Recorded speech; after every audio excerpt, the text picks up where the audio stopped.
Hello दोस्तों, कैसे हो आप।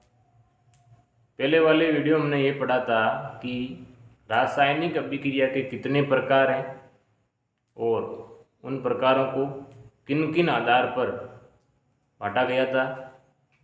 और हमने ये भी एक अभिक्रिया जिसको रासायनिक अभिक्रिया का एक भाग संयोजन अभिक्रिया भी हमने पढ़ लिया था।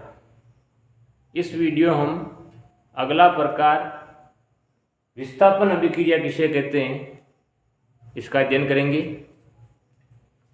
विस्थापन अभिक्रिया डिस्प्लेसमेंट रिएक्शन क्या होती है, क्या इसकी परिभाषा है। जब कोई अधिक क्रियाशील तत्व किसी यौगिक से कम क्रियाशील तत्व को विस्थापित करना या फिर वहां से हटाना। जैसे अभिकारक का एक भाग अभिकर्मक ए और बी प्लस सी भी एक अभिकर्मक है। जब रिएक्शन होगी तो इनमें से जो अधिक क्रियाशील तत्व हैं वो कम क्रियाशील तत्वों को विस्थापित कर देता है, वहां से हटा देता है। जैसे ये अधिक क्रियाशील तत्व मानते हैं तो इनमें से जो भी कम क्रियाशील तत्व है उसको वहां से वो विस्थापित कर देता है, हटा देता है। इस प्रकार की जो भी अभिक्रियाएं होती है उसको हम विस्थापन अभिक्रिया कहते हैं कि अधिक क्रियाशील तत्व कम क्रियाशील तत्वों को विस्थापित करना या हटाना। धातुओं की क्रियाशीलता का कुछ क्रम दिया गया है कि कौन कौन से धातुओं की क्रियाशीलता ज्यादा है और किनकी कम है, उनकी हम तुलना कर सकते हैं जब कोई भी समीकरण आता है एग्जाम के अंदर। पोटेशियम सर्वाधिक क्रियाशील वाला धातु है, उससे कम सोडियम, कैल्शियम धातु, मैग्नीशियम, जिंक धातु, आयरन, पीबी लेड, फिर कॉपर धातु, मरकरी, सिल्वर और सोना। इन्हीं धातुओं को घटते हुए क्रियाशीलता के क्रम में दर्शाया गया है। बीच में एक लिखा गया है हाइड्रोजन ए धातु। जहां ये उपस्थित है इनके जो ऊपर वाले हैं वो सभी इनसे ज्यादा क्रियाशील वाले हैं, जो इनसे नीचे हैं वो इनसे कम क्रियाशील धातु हैं। तो इनको आप याद रख करके कोई भी समीकरण में तत्व आता है किस प्रकार रिएक्शन होगी, किसको कौन विस्थापित करेगा, हम समझ सकते हैं। विस्थापन अभिक्रिया का एक समीकरण दिखाया गया है यहाँ पर। विस्थापन अभिक्रिया के अंदर जो शुरुआती हम समीकरण देख रहे हैं, आयरन प्लस कॉपर सल्फेट, ये दोनों अभिकारक के भाग हैं। यहां पर आयरन धातु अधिक क्रियाशील है, अधिक क्रियाशील,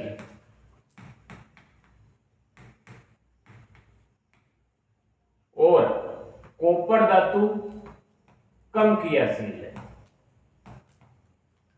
अभी हमने यही परिभाषा पढ़ी विस्थापन की कि ज्यादा क्रियाशील या अधिक क्रियाशील तत्व कम क्रियाशील तत्वों का विस्थापन कर देगा, वहां से उसको हटा देगा। तो आयरन तत्व विस्थापन का, आयरन तत्व कॉपर का विस्थापन कर देता है, वहां से इसको हटा देगा। तो नहीं बनने वाला जो उत्पाद है वो बन जाएगा फेरिक सल्फेट, क्योंकि पहले था कॉपर सल्फेट, कॉपर का विस्थापन कर दिया किसने, आयरन ने, तो यहां पर आ गया आयरन, तो हो गया iron sulphate plus copper. Copper कम क्रियाशील धातु होने के कारण इसका विस्थापन हो चुका है। सेकंड रिएक्शन देखते हैं। जिंक धातु और कॉपर सल्फेट के बीच में, यहां पर भी जिंक जो तत्व है धातु है उसकी क्रियाशीलता अधिक है और कॉपर की क्रियाशीलता कम है। इसी कारण से अधिक क्रियाशील जिंक धातु कम क्रियाशील कॉपर धातु का विस्थापित कर देगा, यहां से हटा देगा।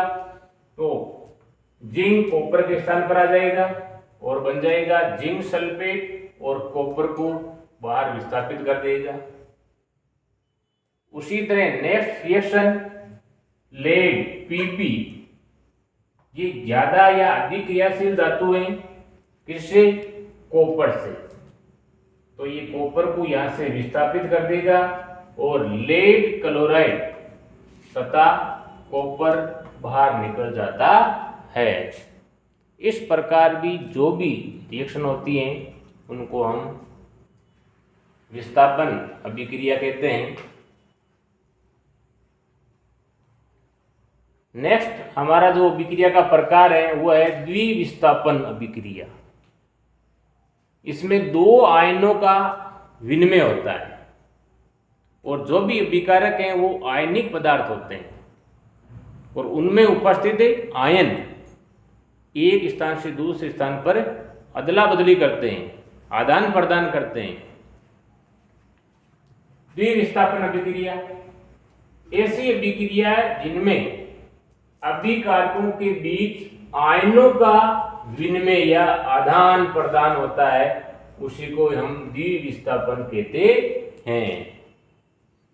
एक समीकरण आपके सामने दिखाया गया है, जैसे सोडियम सल्फेट, इसके अंदर सोडियम धनात्मक है, सल्फेट ऋणात्मक है। बेरियम क्लोराइड के अंदर बेरियम धनात्मक, क्लोराइड ऋणात्मक है। तो इस प्रकार दो आयनिक अभिकर्मक मिलकर के एक आयनिक पदार्थ का निर्माण हुआ है। तो यहां पर आयनों का आदान प्रदान होता है। उत्पाद बना है बेरियम सल्फेट। बेरियम धनात्मक पदार्थ सल्फेट ऋणात्मक के पास में चला जाएगा और सोडियम धनात्मक, क्लोराइड ऋणात्मक के पास में सहयोग करेगा। इस प्रकार के एक धनायन के पास दूसरा ऋणायन के पास दोनों ही आयनों का विनिमय होता है, आदान प्रदान होता है। इसी घटना को हम द्विविस्थापन अभिक्रिया कहते हैं और बनने वाले बेरियम सल्फेट और सोडियम क्लोराइड पुनः आयनिक उत्पाद प्राप्त होते हैं। इस अभिक्रिया के अंदर जो बेरियम सल्फेट उत्पाद प्राप्त हुआ है वो एक श्वेत अवक्षेप के रूप में है। अब यहां पर हम देखते हैं कि अवक्षेप क्या है। जब कोई रासायनिक अभिक्रिया होती है तो बनने वाले उत्पाद के साथ साथ ऐसे उत्पाद भी बनते हैं जो ठोस होते हैं, जो जल में एविले होते हैं।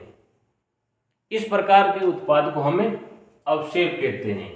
और इस प्रकार की जो अभिक्रिया होती है जिसमें ये अवक्षेप बनता है उसको अवक्षेपण अभिक्रिया कहते हैं। कौन सी अभिक्रिया कहते हैं? अवक्षेपण अभिक्रिया। तो थोड़ा सा इसके बारे में भी जान लेते हैं।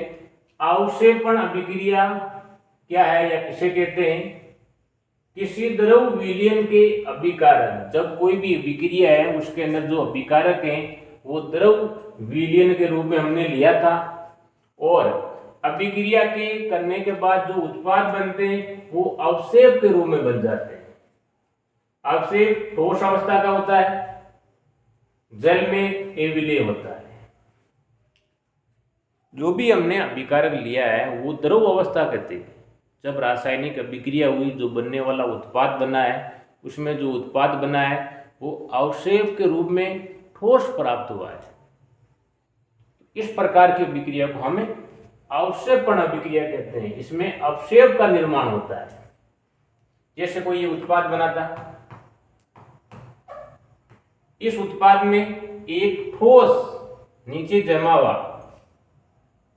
अवक्षेप प्राप्त होता है जो जल में घुलता नहीं।